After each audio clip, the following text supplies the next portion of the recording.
Ontem, aqui em Belo Horizonte, comemora assim, dia de a Senhora da Boa Viagem, né? Que eles falam que é a padroeira da cidade. Quero saber o seguinte, tocamos para frente, Mateus? Então, é a Senhora da Boa Viagem. Por que tem esse nome, né? E por que é esse feriado aqui? Porque lá atrás, quando ainda era Curral del Rei, segundo alguns, isso vai uns 300 anos atrás, aí, desde sei lá quanto tempo. Mas alguém trouxe de Portugal uma imagem de Senhora da Boa Viagem para o Curral del Rei aqui. E a partir daquele momento eles colocaram uma capelinha onde o pessoal reunia, né, para a missa, para as orações lá.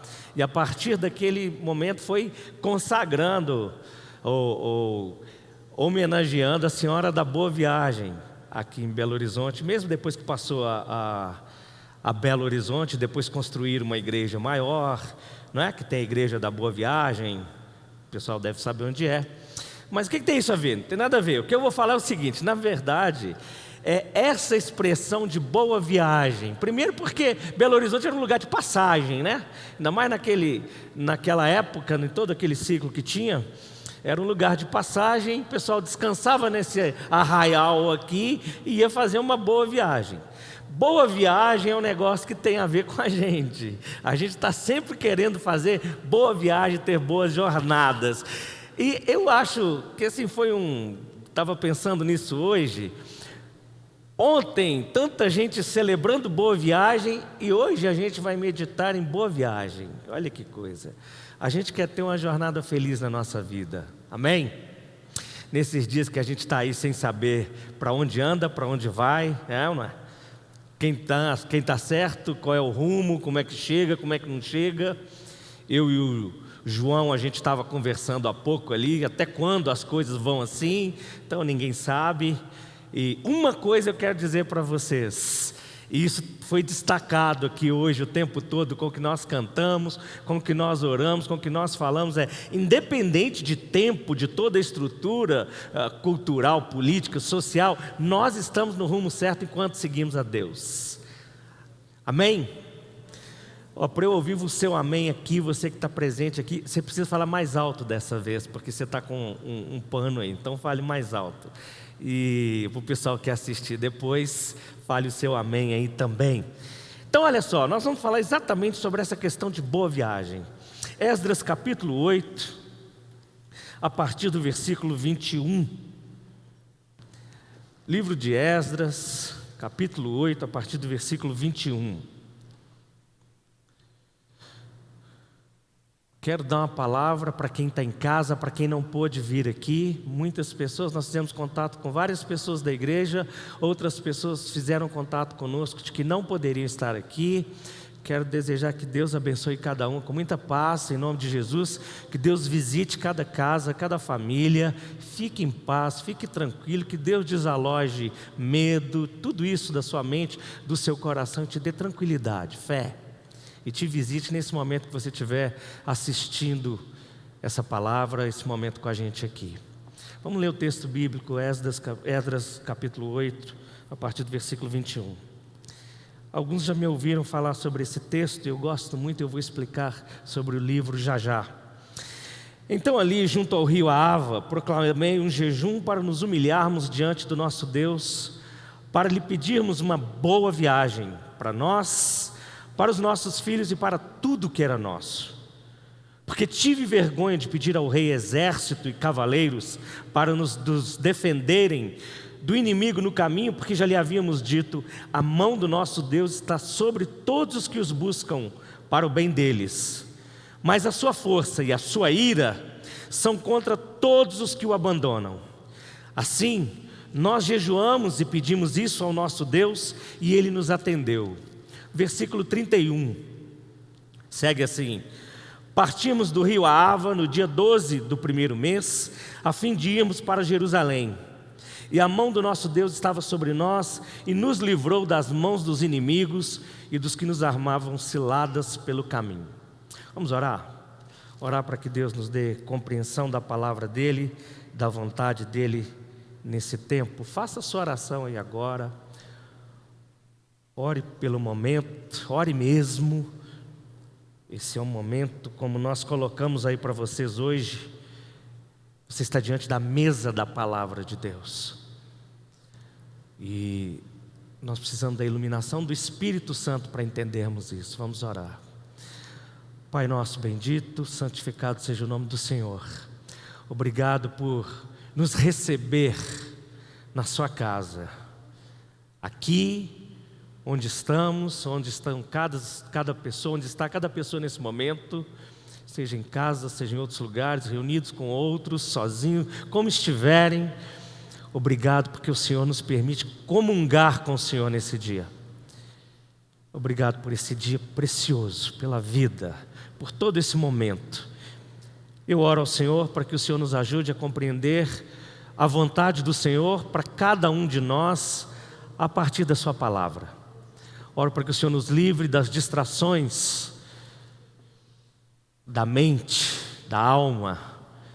O Senhor nos tire todo tipo de preocupação nesse instante, de tristeza e desassossego do coração em nome de Jesus.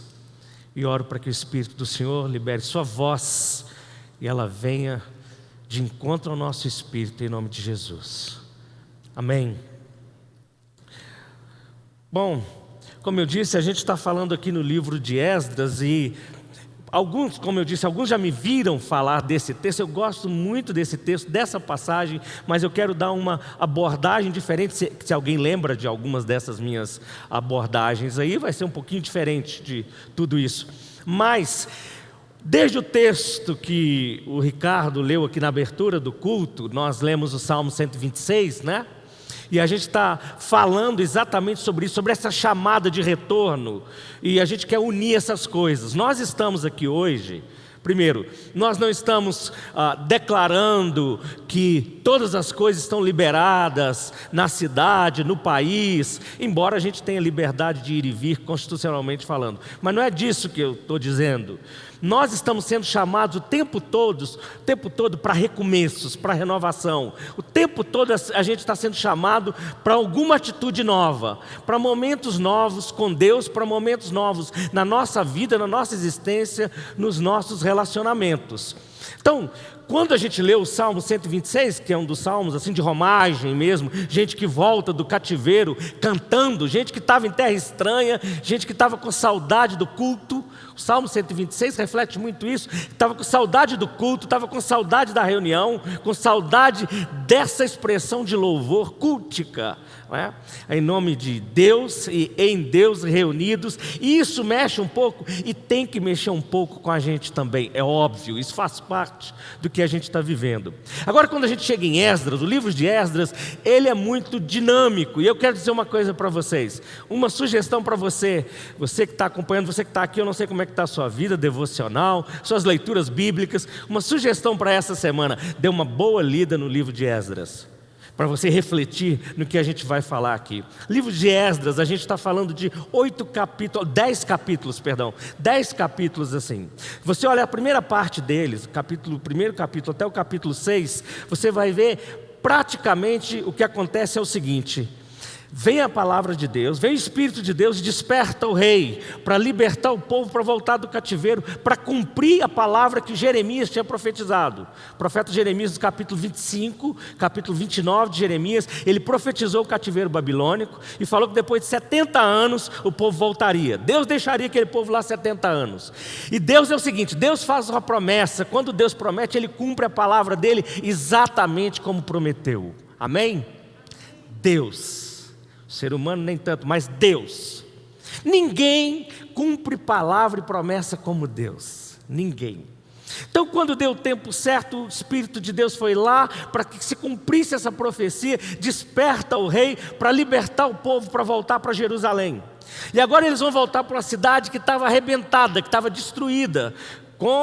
Tinha que voltar, e o centro de Jerusalém, eu quero lembrar vocês disso, o centro de Jerusalém, a cidade só fazia sentido existir por causa da presença de Deus.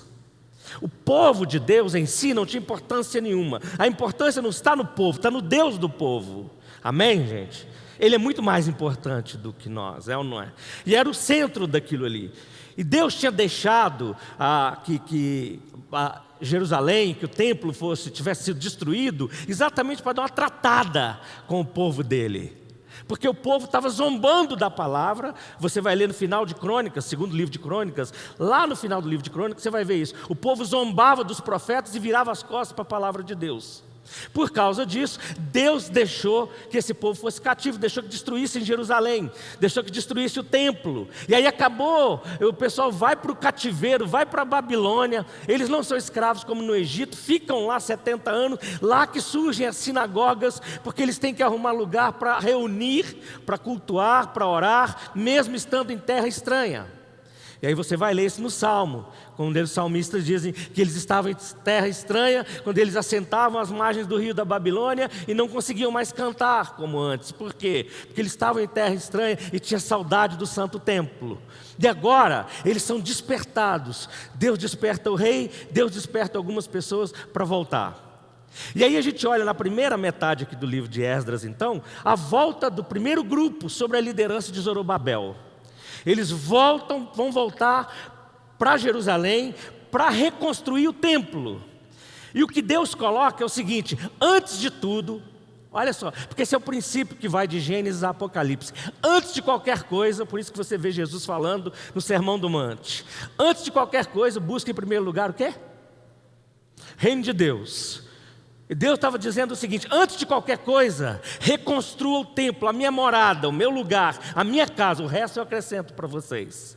Aí o povo voltou sobre a liderança de Zorobabel. Mas quando eles chegaram lá em Jerusalém, e a Bíblia diz, aí você vai ver já em Esdras capítulo 4, que os inimigos do povo de Deus, quando ouviram sobre isso, eles começaram a entrar no meio do povo de Deus, para minar a força e o ânimo, e parar a construção e a restauração, ou a renovação, a edificação do templo.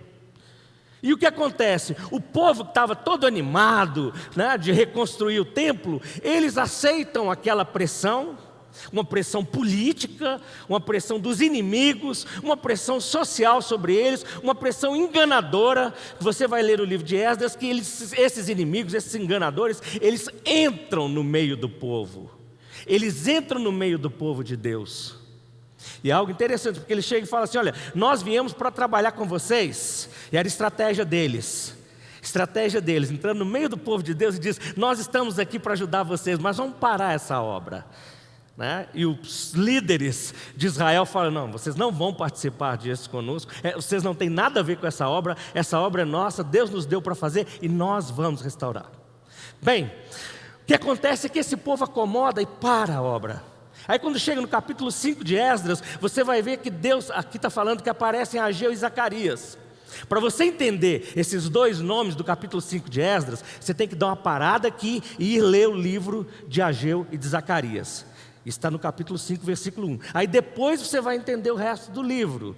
Essa é a história linda da Bíblia. Ela vai fazendo assim, vai tecendo essa coisa linda, sabe, Lívia, sabe esse negócio de tecer assim, de emendar os retalhos, né?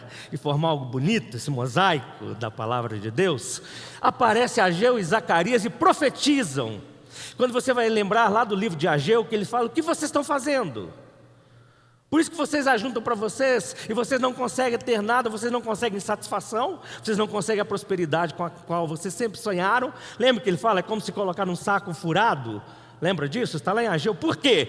Porque vocês, antes de edificar a minha casa, vocês começaram a preocupar com suas próprias casas. E aí o profeta diz: será que está no tempo de preocupar com as suas casas? Diz a palavra de Deus, quando a minha casa anda em ruínas. Essa é a profecia de Ageu e de Zacarias. Aí o povo é despertado e eles voltam a edificar.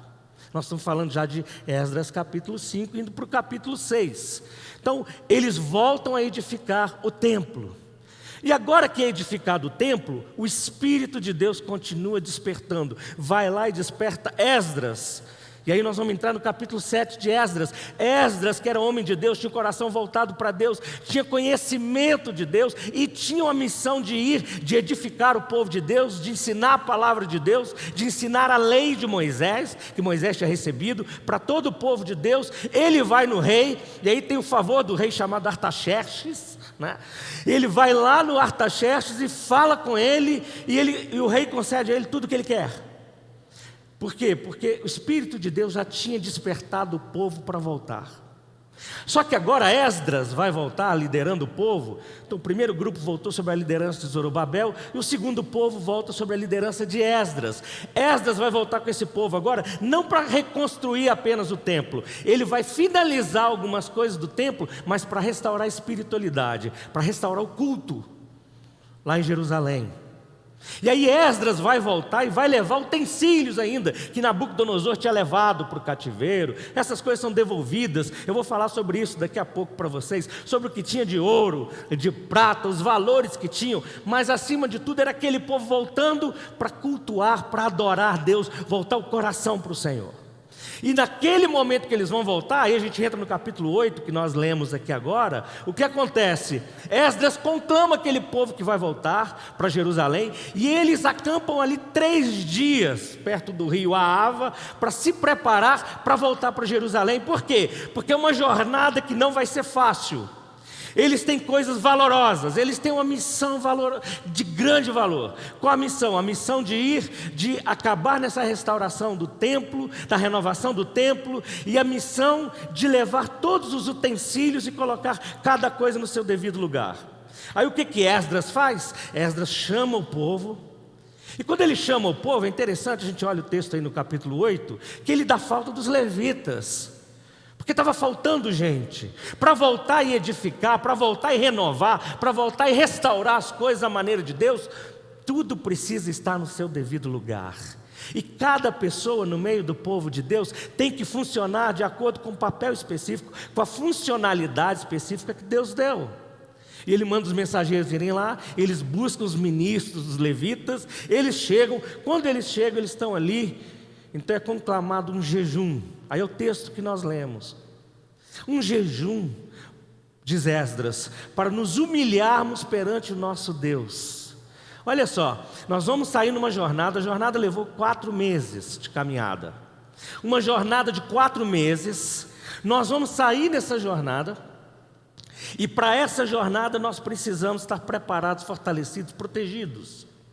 E eles param ali e jejuam para se humilhar diante de Deus, para pedir que a boa mão de Deus, nós vamos usar essa expressão bastante sempre no livro de Esdras, que a boa mão de Deus continue sobre eles e eles possam ter uma jornada feliz ou uma boa viagem.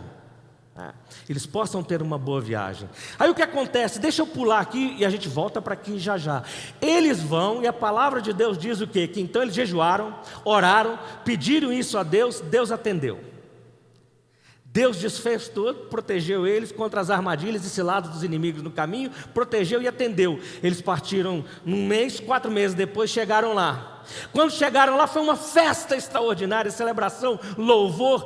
Todo mundo foi para o seu canto, os levitas, cada um chefe de família para sua casa, os líderes. Uma coisa maravilhosa, os utensílios são consagrados, todas as coisas colocadas no templo, cada coisa no seu devido lugar. Aí nós entramos no capítulo 9 de Esdras, que diz o quê? Os líderes chegam para Esdras e falam: nós precisamos falar uma coisa com você, Esdras. Ele diz o quê? Já tinha passado um tempinho que eles tinham chegado. Ele diz: nosso povo se casou com as mulheres dessas terras estranhas, que Deus falou que não devia casar. Começou pelos líderes da igreja, começaram a se misturar com os povos de outras terras, que ele tinha dito para não misturar. E aí Esdras fica acabado, arrebentado. Por quê? Porque naquela de restaurar a espiritualidade, o coração, o culto, a fidelidade a Deus, eles foram infiéis, eles foram desobedientes. Olha só, Deus tinha atendido a oração deles, Tem uma coisa linda que eu vou voltar já aqui, quando Esdras ora e reconhece a misericórdia de Deus, um sinal da graça de Deus, e a hora que ele vê que o povo tinha desobedecido, que o povo tinha se contaminado com os pactos que estava fazendo com pessoas dos outros povos, e Deus tinha falado para não fazer, Esdras arranca o cabelo da cabeça, arranca a barba, rasga a roupa e senta. Até o final da tarde ele fica lá o dia inteiro se humilhando diante de Deus, chorando amargamente, arrependido. E aí a hora que dá no final da tarde, na hora da oração, ele levanta o clamor dele e confessa o arrependimento dele todo para Deus, como aquilo doeu, como é que ele estava arrependido. Ele fala para Deus mais ou menos isso: eu nem sei mais o que falar, Deus. O Senhor foi tão bom conosco, e o seu povo tem sido tão desonesto, desobediente. Ele fala isso assim, ao longo dos dias, não é só agora. Eu não sei nem mais o que falar. E quando ele estava lá nesse lamento todo, chega lá o Secanias, um dos líderes, chega do lado dele e usa uma expressão maravilhosa. Ele diz para Esdras assim: Esdras, calma, quanto a isso ainda há esperança para Israel. Eu acho essa frase extraordinária. Quanto a isso, ainda há esperança para Israel. Está na sua mão, Esdras, você que é o líder. Não tenha medo, ser forte, vá em frente. O que nós temos que fazer? Nós temos que fazer um juramento ao Senhor e uma aliança com o Senhor, de que nós vamos despedir as mulheres com quem nos casamos. Despedir as mulheres, e mesmo mulheres com crianças que já tinham tido, nós vamos despedi-las, e para manter a nossa aliança com o Senhor, nos arrependendo daquilo que nós fizemos. Esdras propõe isso, você vai ver no capítulo 9, já na virada para o capítulo 10, o povo concorda, e o povo como uma só pessoa faz o juramento ao Senhor. E depois do capítulo 10 a gente vai ver a despedida. O povo tem os nomes todos, e o povo despede das mulheres e manda elas embora. E esse povo então restaura o seu caminho com Deus. Esse é o livro de Esdras. 10 capítulos, essa é a história de Esdras. Mas aqui, eu estou chamando agora, a gente está refletindo agora especificamente nesses poucos versículos do capítulo 8. Por quê? Porque essa chamada para jornada, uma jornada para restauração, uma jornada para renovação. Nós estamos inseridos numa chamada dessa. Deixa eu dizer uma coisa para vocês. O tempo todo, a gente tem ouvido isso por aí, na imprensa, em todos os lugares, na mídia, ou nas conversas, de que a gente está vivendo um novo tempo, né? Às vezes, eu não sei como soa para você, novo me dá uma ideia assim meio estranha. Eu acho que a gente está vivendo, e é inevitável que a gente viva tempo diferente. O novo para nós, e aqui talvez vai soar meio clichê, religioso, o que quer que seja, mas o novo é aquilo que Deus faz, isso que é o novo, porque o novo é aquilo que é criado, e criador só existe um, que é Deus, né? Então só Deus pode criar coisas novas, amém? Só Deus pode criar coisas novas. Mas quando Deus nos desperta, Ele nos desperta para isso, para uma jornada nova, para um momento novo. E aí, parando e meditando aqui nesse momento que a gente está vivendo, o que eu quero, pelo menos para a gente pensar um pouquinho aqui, nessa manhã, é que nós fomos convocados para uma nova jornada. Nós fomos convocados para uma nova jornada. E eu queria pelo menos destacar aqui umas 4 considerações sobre isso. Primeira, Deus sempre nos desperta para viver novos momentos. Deus sempre nos desperta para viver novos momentos. Olha só, deixa o texto aí comigo, a sua Bíblia aberta, para você seguir comigo. Capítulo 1, versículos 1 e 5 diz assim: no primeiro ano do reinado de Ciro, rei da Pérsia, para que se cumprisse a palavra do Senhor por boca de Jeremias, o Senhor despertou o espírito de Ciro, rei da Pérsia. É o versículo 5. Então se levantaram os chefes de famílias de Judá e Benjamim. Judá e Benjamim, lembram, eram as 2 tribos do sul, porque as 10 tribos do norte tinham sido levadas cativas para a Síria e não tinham voltado mais do cativeiro. Ali que tem aquela mistura toda, e vem os samaritanos, aquela problemática toda. Mas as tribos do sul permaneceram unidas, e elas vão para o cativeiro e elas voltam. que são Judá e Benjamim, de onde vem Jesus. Seguindo aí então, Judá e Benjamim, os sacerdotes e os levitas, e todos aqueles cujo espírito Deus despertou para subir e edificar a casa do Senhor em Jerusalém. Então vamos refletir um pouco sobre isso. Quando eu digo que Deus sempre nos desperta para viver novos momentos, entenda um pouco desse princípio e dessa palavra, é despertamento mesmo. É como uma sensação de que estamos às vezes na própria vida, com tudo que a gente vive, a gente adormece, a gente se acomoda, a gente esquece. Honestamente, parece algumas vezes que mesmo nós, cristãos, nós entramos para a igreja, abraçamos essa fé, no entusiasmo tremendo, mas se não tiver uma programação para nos animar, nós esquecemos da nossa missão. E essa é uma das coisas, me perdoe o termo que eu vou usar, mas essa é uma das coisas mais absurdas. Porque essas coisas são assim, porque elas são levadas na carne, elas não são levadas no espírito. Porque nós temos sempre, e nós dependemos sempre de que alguém mexa, ou que alguém anime a nossa carne. E tudo que é só para a nossa carne, tudo que é só para esse apetite, tudo que é só para o nosso prazer, vai durar pouco. Por isso que várias vezes o nosso fervor espiritual não dura mais do que um retiro, uma conferência, ou talvez um momento de louvor em um culto. Quando chega lá na quarta-feira a gente já esquece. Deus nos desperta para novos momentos. Deus está agindo na história. Deus está agindo hoje. Deus está agindo na minha vida. Deus está agindo na sua vida. Deus está agindo aqui. Deus está agindo aí. Deus está agindo no Brasil. Deus está agindo no mundo. Amém? Vocês acham que... Acho que foi o Henrique que disse aqui sobre o reino de Deus, o trono de Deus, não é? Algo assim. Deus continua reinando. Ninguém impede Deus de reinar. Vocês acham que alguém pisou no freio de Deus? Vocês acham que alguém colocou Deus para dormir? O negócio é, Deus está nos chamando para novo momento. Nós estamos sendo chamados para viver um novo momento, gente. É um chamado para uma nova jornada. E nós precisamos ter os olhos espirituais, ter olhos de fé, olhos de gente que é de Jesus, gente que caminha com Deus para entender isso. Nós precisamos olhar momentos diferentes que estão acontecendo com a vida, para a gente entender que nós estamos sendo chamados para sermos novidade. Nós com aquilo que Deus proporciona em nós e através de nós. Mas Ele sempre vai nos chamar para viver novos momentos. Deus nos desperta, como despertou pelo Espírito dEle soberanamente, lá o Ciro, ou o Artaxerxes, ou Dario, quem quer que seja que Ele agiu, Deus age assim. Ele não depende nem do povo dEle para se manifestar. Olha só, Deus desperta, para cumprir a palavra dele, Deus desperta o coração de um rei, do rei da Pérsia, para libertar o povo dele. Esse é o soberano, esse é o Senhor dos senhores, o Rei dos reis, o absoluto. Não tem governo, não tem esquerda nem direita que resolva isso. Não tem ninguém que resista quando Deus age. Agindo Deus, quem impedirá?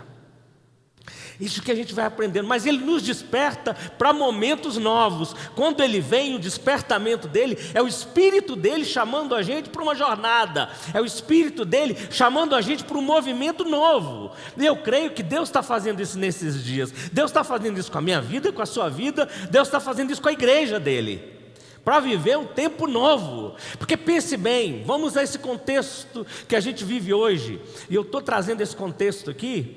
Eu sei que algumas pessoas vão assistir em outros dias, mas eu estou trazendo isso para esse contexto aqui, porque a igreja foi impedida aí, em vários lugares, ou em todos os lugares do mundo, foi impedida de se reunir, de congregar, algo que veio de fora, é ou não é? E se a igreja começa a se acomodar, porque isso está acontecendo, porque se antes já estava acontecendo uma debandada das igrejas, eu disse isso aqui acho que na semana passada, isso foi verificado no meio evangélico e no meio católico, uma debandada das igrejas ultimamente.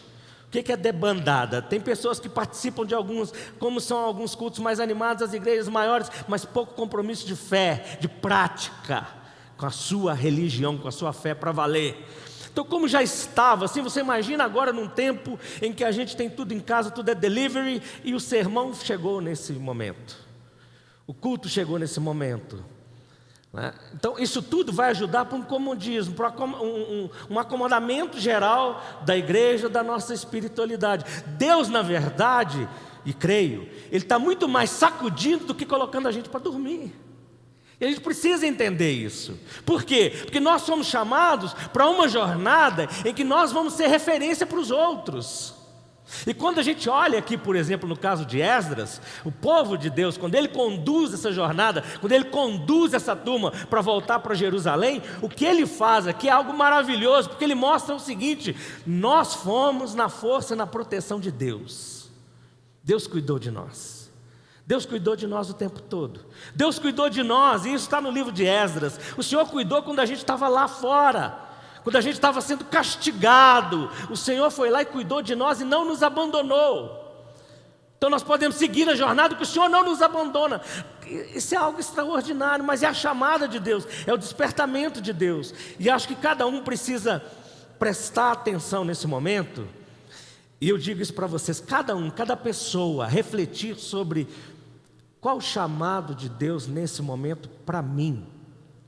Não é para o outro, não é para olhar a igreja e falar de igreja, não é olhar para as outras pessoas e falar das outras pessoas. Sabe o que é? Esse é o momento para você pensar como você vive hoje, tem vivido até então, enquanto homem, mulher, jovem, solteiro, casado, pai, mãe, filho. Como você tem vivido na jornada da vida e na sua jornada da fé. Às vezes a gente é assim, eu fico pensando e vou pensando longe. A gente olha, por exemplo, a nossa realidade política, a nossa realidade religiosa até. É tão fácil quando a gente vê ou as manchetes ou alguns assuntos, né, que ficam mais em voga, ou as fofocas, ou qualquer coisa desse tipo, e a gente presta tanta atenção no outro, e aponta o dedo para as atitudes do outro, para as falhas do outro, para as virtudes do outro, para os defeitos do outro, para os acertos do outro, e a gente não aprende a parar para analisar a nossa própria vida. O que é isso? Esse é um momento em que Deus te chama para uma nova jornada, você. Se você é casado, não é a sua esposa, é você marido. Se você é casada, não é o seu marido, é você esposa. Se você tem filhos, não são os seus filhos, é você pai ou você mãe. Se você é filha, é para você filho, para você homem, para você mulher, é para cada um.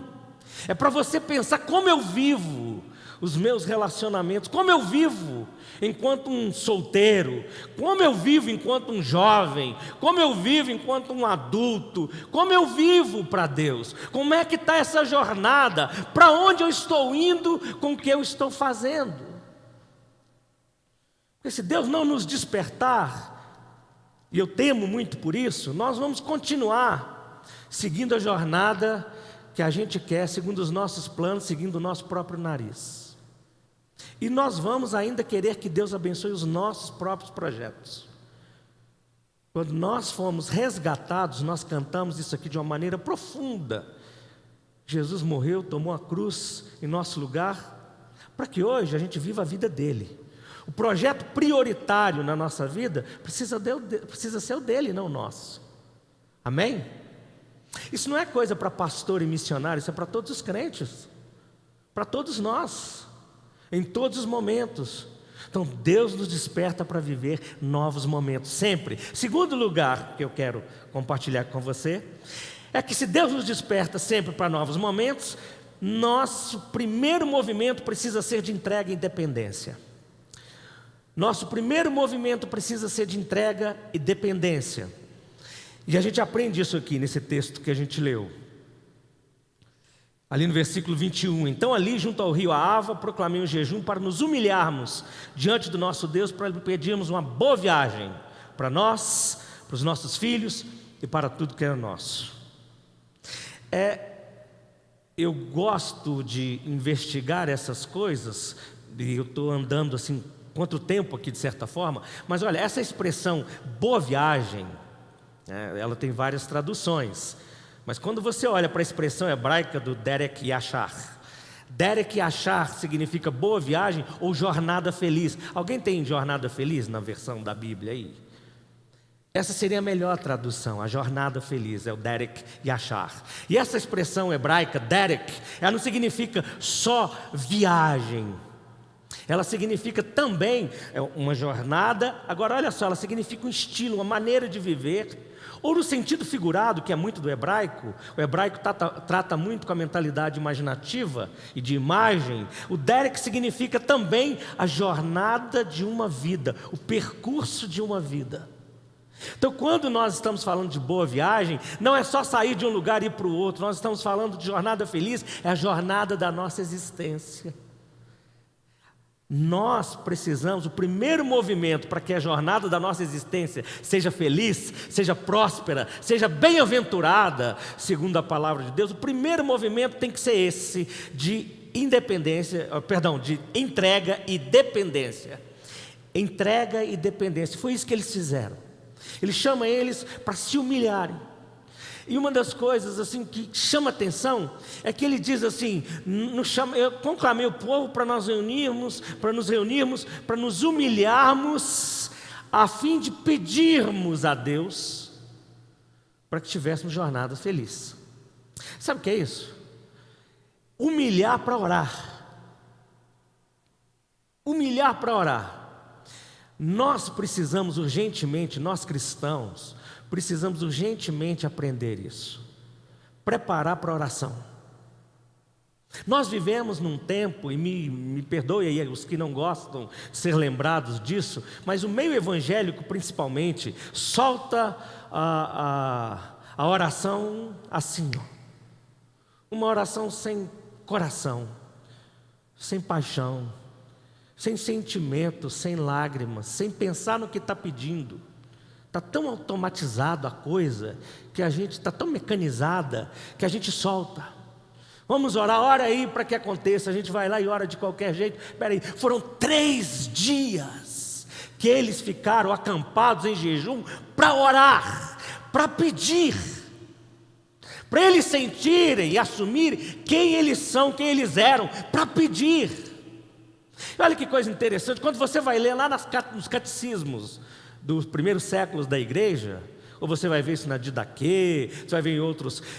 Para uma pessoa ser batizada, além de levar um bom tempo, porque tinha que aprender os princípios da fé cristã, e depois se comprometer para valer a viver aquilo, então demorava alguns meses até entender tudo, todas as orações básicas, todos os princípios. Além disso, para uma pessoa ser batizada, eles começavam pelo menos uns 2 dias antes, ou 3, a jejuar, para o dia do batismo. Tanto quem ia ser batizado, como quem batizava. O cristianismo sempre foi assim. Como é que a gente faz hoje? A pessoa chega de qualquer jeito, vira membro da igreja ou não é? Decidiu sair de uma igreja, vai para outra, vira membro e faz assim, porque a gente vai vivendo desse jeito. A gente vive uma espiritualidade assim. Porque o negócio é nosso, o negócio não é de Deus. Porque se a gente encarar a nossa vida como um negócio de Deus, o nosso primeiro movimento vai ter que ser esse, de entregar todas as coisas, de virar para Deus e colocar o seguinte: nós não somos nada, nós somos limitados. E aí a gente precisa reconhecer 2 fatos: nós somos limitados e carentes. Nós somos limitados, nós não somos deuses. Alguém já percebeu ou não? Que não é Deus? Já é uma coisa boa. Segundo, nós não somos anjos. Alguém já percebeu também que não é anjo ou não? Você pode chamar alguém de anjo, mas se alguém te chamou de anjo algum dia, vai com calma. Vai com calma em como acredita, né? Mas nós somos humanos e por isso nós somos limitados e nós somos carentes de Deus sempre. E aí que a gente tem que se humilhar, colocar assim diante de Deus, entregar tudo, render tudo. E assumir a nossa dependência. Nós precisamos do Senhor. Jornada da vida, a gente está sempre sendo chamados por Deus em 2 sentidos. Deus nos chama para 2 ações, sempre. Você vai ver isso de Gênesis a Apocalipse. Você vai ver isso lá dos profetas. Você vai ver isso da lei dos profetas. Você vai ver isso em Jesus. E você vai ver isso no Atos dos Apóstolos. Sempre a chamada é vem, depois é vai. Vem, vão. Sempre. Deus sempre nos chama primeiro para Ele, depois para os outros. Primeiro para Ele, depois para os outros. Você começa a ler o Evangelho de João, quem está acompanhando os nossos estudos aí vai lembrar disso. Quando os primeiros discípulos aparecem, o que Jesus faz? Vem e vejam. Leva para a casa deles, eles ficam o dia inteiro com Ele. Vem. Depois o que ele faz? Ele capacita eles e o que ele fala? Vão. O que ele fez com Israel? Ele chama Israel para vir. Uma vez que Israel vem o povo dele como o povo dele, na presença dele, ele fala, agora vão. Sabe o que Deus faz com a gente no domingo? No domingo. E aí, eu não quero dizer, não quero entrar em discussão com ninguém que me ouve, com ninguém que me vê, sobre a sacralidade ou não do domingo. Domingo virou para nós o feriado. Né? Tem uma cultura que é o dia do sol, mas tem outra cultura que é o Dominus Day, daí que vem o domingo, que é o dia do Senhor, né? Na nossa linguagem. Então, nossa linguagem, a nossa expressão, a nossa reunião no domingo é o vem. Da segunda para frente é vão, porque é a jornada da vida. Nós somos comissionados, nós somos chamados e enviados em missão. É sempre esse movimento, é isso que nos renova, isso que renova a nossa vida, isso que renova o nosso contato, isso que renova os nossos relacionamentos. Então Deus sempre nos chama para Ele. Por isso que a gente tem que aprender com eles aqui. Humilhar, se colocar diante de Deus e falar, Senhor, primeiro o Senhor. Por isso que a gente vai ver na história dos avivamentos, os avivalistas, né, o que o Espírito de Deus movia o coração deles, e a história dos santos ao longo da igreja, né, da história da igreja, nos séculos todos, era gente que não fazia outras coisas antes de ter um bom tempo com Deus, não saía para trabalhar antes de ter um bom tempo com Deus, não resolvia nada antes de ter um bom tempo com Deus. Houve uma época, e por incrível que pareça, eu cheguei até a pegar essa época, lá nos anos 80, em que tinha gente da igreja evangélica que não pagava os outros, assim, não comprava as coisas no domingo. Eu lembro disso, gente que não fazia negócios no domingo, porque estava guardando. Aí você vai falar, ainda bem que passou isso. Será? Nós perdemos tantas coisas, porque nós vamos perdendo as referências, os ritos, os sinais. Nós perdemos aquilo que nos motiva a vir. A gente só quer ir de qualquer jeito. E a gente acha que pode viver a nossa jornada de qualquer jeito, que Deus vai nos abençoar. Não é isso que a gente aprende com a palavra de Deus. É vir, é humilhar, é orar, é clamar, para a gente então ir. Isso deve ensinar a gente a fazer de cada dia desafio de uma jornada. Agora lembra, e eu acho muito importante lembrar você disso e a mim também.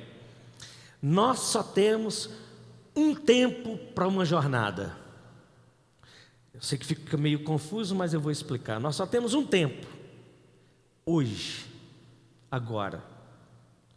Ninguém aqui pode garantir que vai estar vivo amanhã. E não é por causa de pandemia, não. É porque quem decide os dias da nossa vida é Deus. Porque se não for Deus, o diabo ainda tem a chave da morte. Não é isso que a minha Bíblia diz. A Bíblia diz que Jesus venceu e tomou a chave do inferno e da morte. Aleluia. É ou não é? Portanto, a hora que Deus chamar, e eu quero falar isso para vocês, e para quem me vê e me escuta, a hora que Deus chamar, só nos caberá o juízo. Nós temos que estar prontos.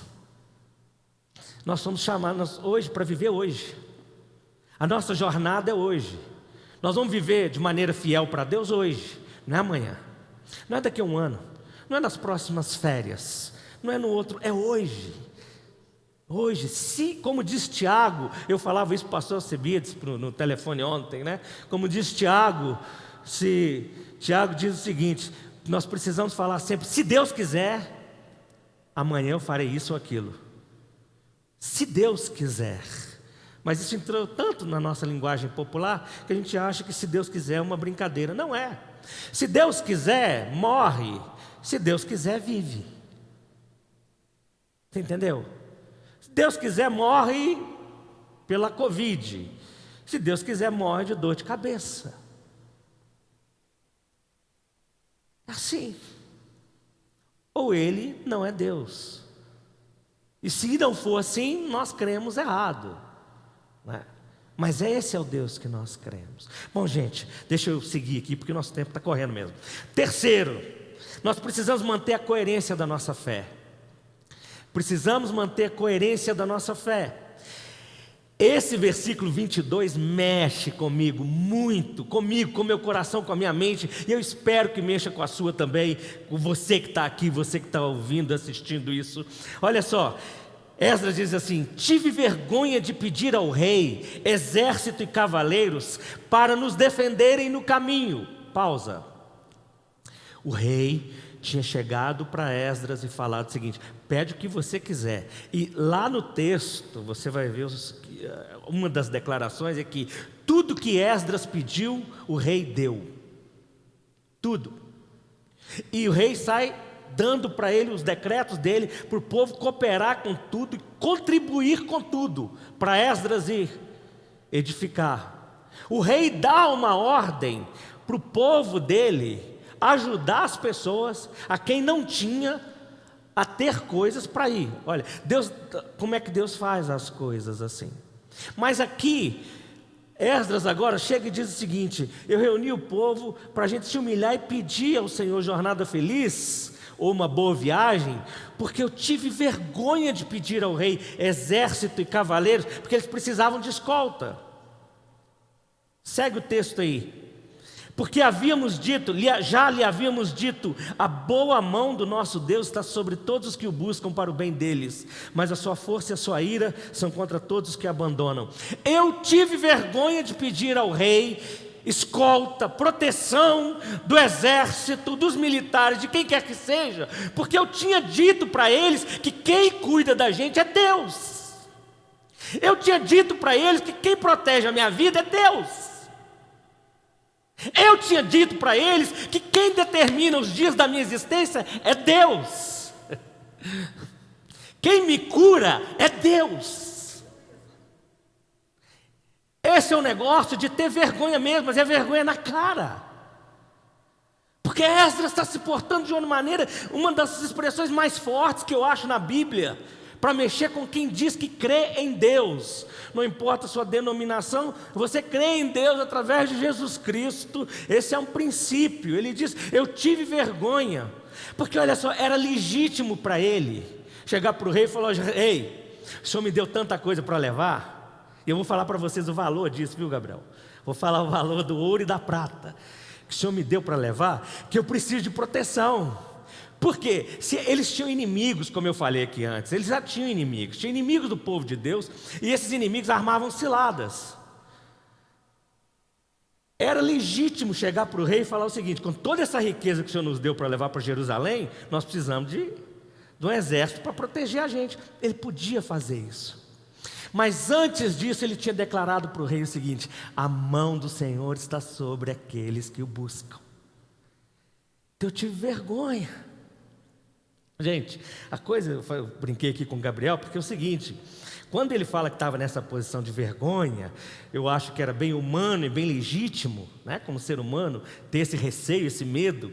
Mas só para vocês terem ideia, se você olhar aí em Esdras 8, 26, parte do que eles levavam em ouro e prata, eu estava tentando fazer um cálculo mais ou menos para hoje, né? Só parte do que eles levavam ali para o templo em Jerusalém, tá? Era tudo para o templo. Eles levavam 25.400 quilos de prata. Isso dá hoje 117.050.820 reais de prata. Ouro, eles levavam 3.560 quilos de ouro.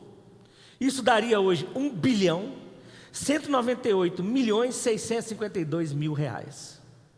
Isso é só prata e ouro que estava com eles. O que você acha? Precisava de proteção ou não? Precisava, né? Preste atenção no que eu vou te falar agora, que é muito importante. Eu nem sei falar esse negócio aqui. Bilhão, milhões. Na verdade, eu treinei falar esse número. Porque a gente não está acostumado. Tantos bilhões, milhões, né? Olha o valor que eles estavam transportando para o templo.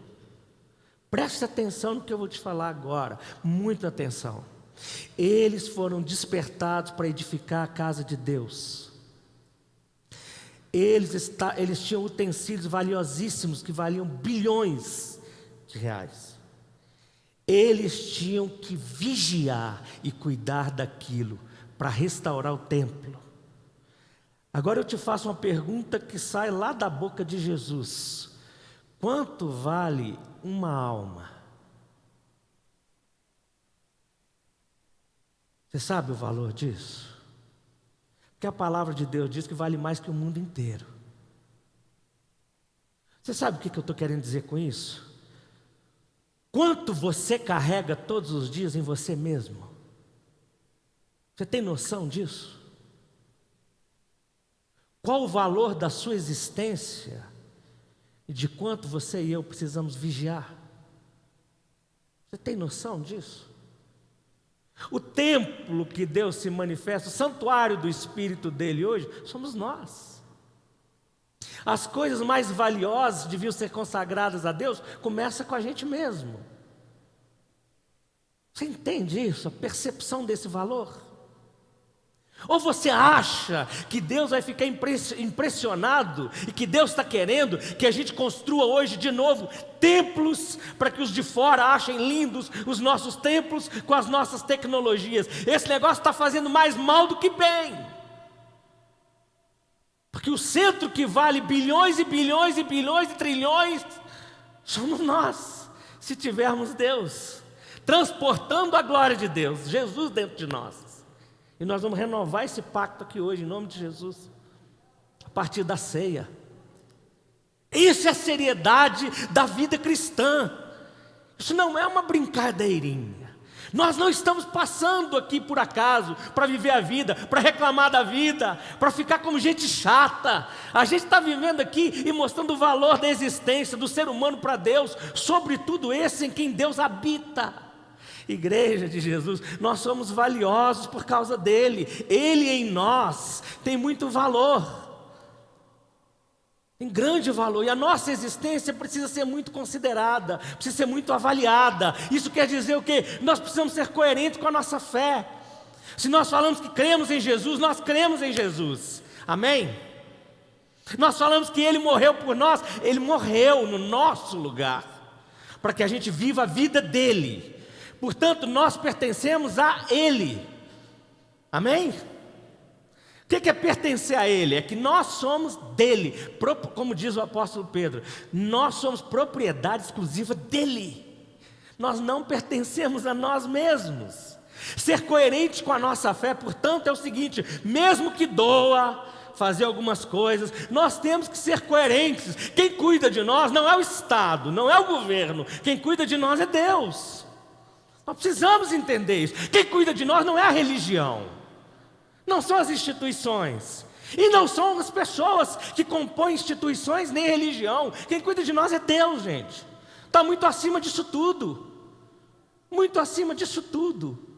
Por isso que Deus é aquele que, quando perdoa, lança no mar de esquecimento os nossos pecados, e a gente não consegue fazer isso com os outros. Deveríamos fazer, porque se nós cremos nele, é ou não é? Ou quando a Bíblia diz: se alguém te pedir uma túnica, leva o resto. Não é isso que Jesus falou? Mas o Jesus falou: dá aquele que te pede, mas a gente não dá nada, a gente não gosta. A gente vive numa sociedade que só gosta de ganhar. Mas o princípio da nossa fé é generosidade, liberalidade, ser coerente. Se nós falamos que cremos em Jesus, nós vamos amar os nossos inimigos, nós vamos orar pelos que nos perseguem, porque é assim que o Senhor Jesus ensina. Nós vamos pegar todo o senso de justiça, e aí eu quero trazer isso para você, e você que está aí me ouvindo e me assistindo. Eu gostaria que muitos evangélicos me ouvissem. Pode ser a última coisa que eu falo nessa vida, vai saber, né? Mas se nós cremos mesmo em Deus, se estamos aqui vivendo uma jornada dessa vida à maneira de Deus, se nós queremos, não sei se você quer, se nós queremos viver essa vida do jeito de Deus, deixa eu dizer uma coisa para vocês: nós temos que ser as pessoas que representam o reino de Deus e a justiça do reino. Nós temos que parar de sermos covardes. Nós precisamos parar de exigir justiça no meio de fora, com a justiça que só o reino de Deus pode manifestar. Isso nunca vai se manifestar, gente, se não for através da igreja dele. Não tem jeito. Deus chamou a igreja para ser a referência de justiça, de paz, de amor, de alegria, de vínculo, de honestidade, de relacionamento assim. Por que nós vamos ficar agora apontando o dedo para as injustiças dos outros? Isso não é novidade nenhuma. Está todo mundo debaixo da corrupção, e a corrupção do pecado faz isso. Com que sejamos cada vez mais egoístas, mais maliciosos. A igreja de Jesus não tem direito de ficar, e eu estou falando isso em nome de Jesus, de acordo com a Bíblia, de acordo com os princípios da nossa fé, nós não temos direito de exigir justiça do reino a partir daqueles que não estão debaixo do reino. É a mesma coisa de pedir para o povo das ruas parar de pecar. Nós só temos condições de parar de fazer qualquer coisa errada se o Espírito Santo estiver sobre nós. Mas se o Espírito Santo, para habitar entre nós, segundo a palavra de Deus, e segundo as palavras da pregação de Pedro lá no Pentecostes, nós só temos o Espírito Santo se nós nos arrependemos dos nossos pecados e fomos batizados. Jesus tornar o Senhor da nossa vida. Aí nós somos selados com o dom do Espírito. É isso ou não? É isso? Então nós precisamos ser coerentes com a nossa fé. Não é exigir dos outros, é exigir de nós. Não é dos outros, é da igreja. A gente fica apontando o dedo para o mundo, para os políticos, para a sociedade e cobrando deles uma responsabilidade que é nossa. Se hoje, nesse país, de fato, esse país que já foi considerado o maior país católico do mundo, não sei se ainda o é, mas foi considerado o país mais espírita do mundo, também não sei como está hoje, mas um dos países mais evangélicos do mundo. Esse é um país bem religioso. Se tanta busca de Deus dá nessa fusaca que está dando esse país, tem um problema sério com esse Deus que a gente crê. Concorda? Isso é um princípio da lógica. Porque não tem sentido, não é? Não tem a razão. Então, para sermos coerentes com a nossa fé, nós precisamos ter vergonha na cara e parar de pedir ao governo, parar de pedir às pessoas aqui aquilo que nós falamos que vem de Deus para nós. Nós precisamos parar de correr atrás de algumas técnicas humanas e humanistas, aquilo que só o Espírito Santo dá para nós. Eu não vou ter tempo para explicar mais isso aqui, mas eu acho que dá para a gente entender do que eu estou falando. Por isso que é muito mais forte isso que Esdras fala do que a gente imagina. Tive vergonha. Então a gente precisa manter a coerência da nossa fé. Para fechar, tendo a coerência da nossa fé na relação com Deus, com nós mesmos, com os mais próximos, com a sociedade. O último consideração que eu quero fazer é que nós podemos contar com a bênção da absoluta fidelidade de Deus. Nós podemos contar com a bênção da absoluta fidelidade de Deus. Amém? Deus é fiel. Crê nisso? Ainda que sejamos infiéis, o que diz a palavra de Deus? Ele permanece fiel porque não pode negar a si mesmo. Nós podemos contar com a bênção da absoluta fidelidade de Deus. O texto de Esdras diz assim: nós jejuamos e pedimos isso ao nosso Deus e Ele nos atendeu. E lá no versículo 31, a mão do nosso Deus estava sobre nós, nos livrou das mãos dos inimigos, dos que nos armavam ciladas pelo caminho. Bom, isso indica uma coisa extraordinária que está espalhada no livro de Esdras. Quando você lê o livro, espero que você medite nele essa semana aí, você vai ver, a mão do Senhor estava sobre nós. A boa mão do Senhor estava sobre nós. A boa mão de Deus estava sobre eles. Isso quer dizer que o favor de Deus estava sobre eles. A graça de Deus estava sobre eles. E a gente vai ver isso no episódio aí, depois que você lendo o livro de Esdras, você vai perceber isso. Mas a graça de Deus estava sobre eles e motivava eles a fazer todas as coisas. Só para você ter uma ideia, a graça de Deus era o motivo deles abraçarem a missão que tinha. Você vai ver isso no capítulo 7, versículo 10. A graça de Deus era um motivo de louvor e de ânimo. Esdras fala isso, quando ele louva a Deus por causa do sinal da misericórdia de Deus, ele fala, então eu me animei e fui com o povo. A graça de Deus era motivo de ânimo. A graça de Deus era motivo para não temer os desafios. Por quê? Porque a mão de Deus está sobre nós. Nós não merecemos, mas Ele está conosco. Nós não merecemos, não é por merecer, é porque Ele é gracioso. Quem quis primeiro? Ele. Quem aceitou essa história primeiro? Ele.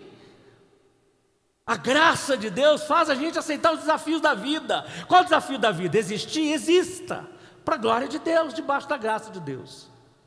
Qual o desafio? O desafio é relacional? É no casamento, é na igreja, é no trabalho, é no financeiro. É esse desafio para a vida que nós vamos viver debaixo da graça de Deus, porque Ele cuida de nós. É motivo para não temer esse desafio, é motivo para arrependimento, como eu disse. Esdras ora, quando vê o pecado do povo, quando vê que eles pisaram na bola, ele sente a dor, e ele vai para a presença de Deus e fala: puxa vida, pois que eu reconheço tanta sua graça, dói. Dói, não dói, gente, quando a gente vê que pisou na bola com Deus? Que aqui tem 100% das pessoas que estão aqui, que estão do outro lado, assistindo ou ouvindo, todos pisaram na bola com Deus. Se eu perguntar aqui, por exemplo, quantos adúlteros tem aqui? Quantos ladrões tem aqui? Quantos mentirosos me assistem? Quantos assassinos me assistem ou estão aqui? Possivelmente alguém vai falar assim: bom, eu não caí em nenhuma dessas. Deixa eu te falar. A Bíblia diz o seguinte: se nós pecarmos numa vírgula da lei, nós pecamos nela toda. Nós somos tudo isso. Tudo isso. Todos nós somos tudo isso. Por isso que nós não somos melhores que ninguém. Por isso que a gente precisa da graça de Deus. Por isso que Deus não nos trata segundo as nossas transgressões, mas segundo a sua muita misericórdia. E é por isso que quando a gente pisa na bola e a gente peca, dói.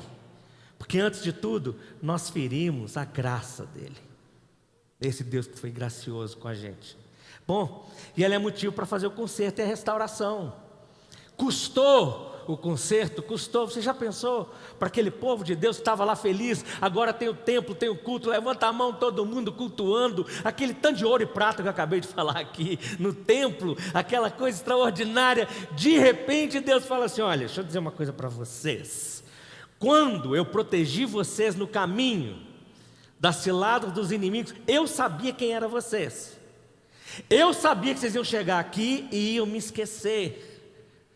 Vocês iam ficar muito satisfeitos com o ouro, com a prata. E vocês iam fazer tudo quanto é sociedade, pacto com os outros aí. Hoje, para os nossos dias, esses pactos podem ser feitos até dentro da igreja mesmo, quando a gente entra em desacordo. Ou quando a gente faz conchavos, mentiras, políticas, coisa desse tipo. As coisas acontecem em todos os lugares. Deus está falando o seguinte: eu estou vendo o tempo todo, eu continuo amando vocês. Só que para passar por um conserto desse jeito, tem que ter uma entrega total. Porque no meio daquilo tudo, o Espírito de Deus toca nos líderes lá e eles falam: Esdras, nós pecamos. Mas pecamos como? Nós constituímos família do jeito que não podia. E eu não quero trabalhar literalidade disso aqui não. Eu não estou falando sobre questão de casamento agora. Eu estou falando de quando a gente desrespeita ou desobedece o princípio de Deus, qualquer que seja ele. Era isso que eles estavam fazendo. E a palavra de Deus é: vai lá e conserta. Como conserta? Manda embora as mulheres. Fácil, né? Eles já tinham criança, manda embora as mulheres com as crianças.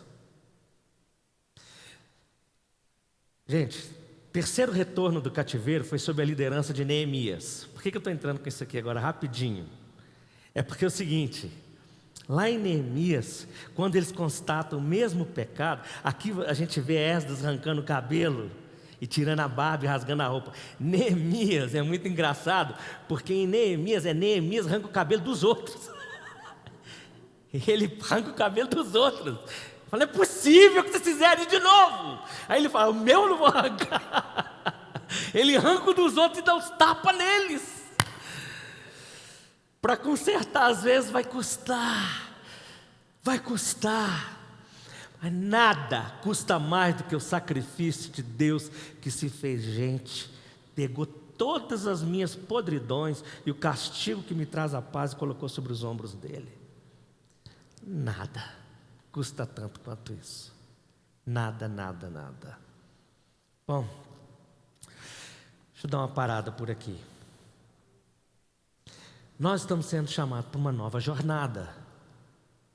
E a gente precisa considerar essas coisas. Todos os momentos, Deus nos chama para uma jornada nova.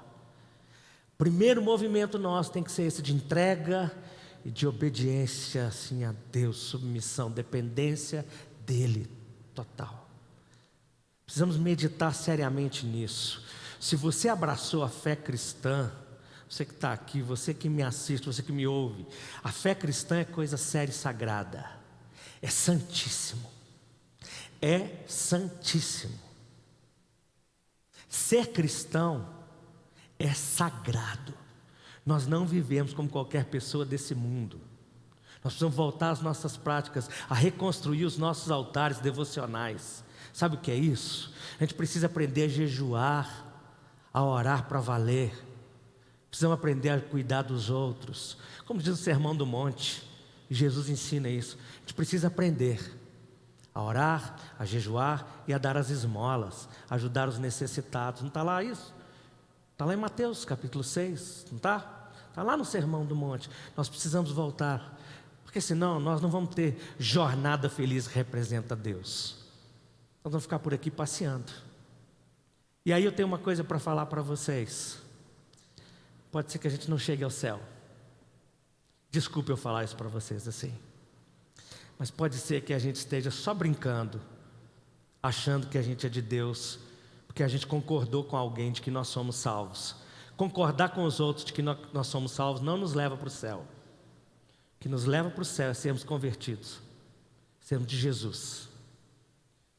Sobre isso, eu vou falar aqui um minutinho já sobre a ceia. Mas eu quero encerrar essa parte aqui falando isso.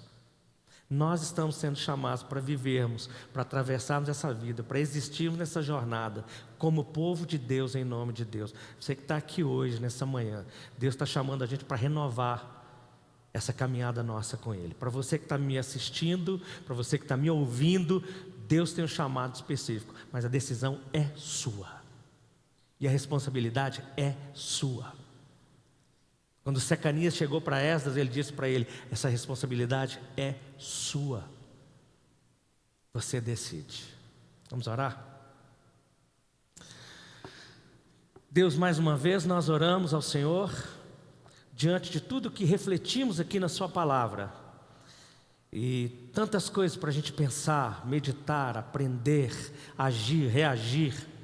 A minha oração, em nome de Jesus, é para que o Senhor envie o Espírito Santo do Senhor sobre nós, sobre cada pessoa que assiste, que ouve, cada um que nesse momento pode estar em luta na sua própria mente, luta teológica, doutrinária, o que quer que seja. Eu oro para que o Espírito Santo, que está acima disso tudo, venha sobre nós em nome de Jesus. Nos liberte do medo de viver, nos liberte do medo dos desafios da vida, de relacionar, de falar, de comunicar. O Senhor nos dê a convicção de que o Senhor, a boa mão do Senhor está sobre nós. Mas por favor, não nos deixe acomodar, Deus, nessa vida, nem nessa nova normalidade. Continua nos levando como igreja do Senhor, para sermos o povo do Senhor que sempre foi chamado a ser. Não um povo que se adapta a nada, um povo que se submete ao Senhor.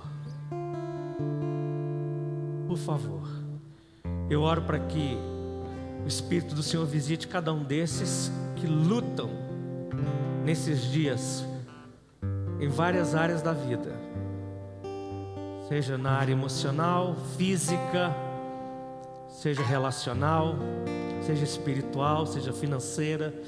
Eu oro para que o socorro do Senhor se manifeste em nome de Jesus. E o Senhor renove em nós o ânimo para a gente viver essa vida como uma jornada em que a gente tenha certeza de que completaremos ela. Passaremos por aqui, enfrentaremos o bom combate, mas terminaremos bem e alcançaremos a plena felicidade do Senhor. Em nome de Jesus.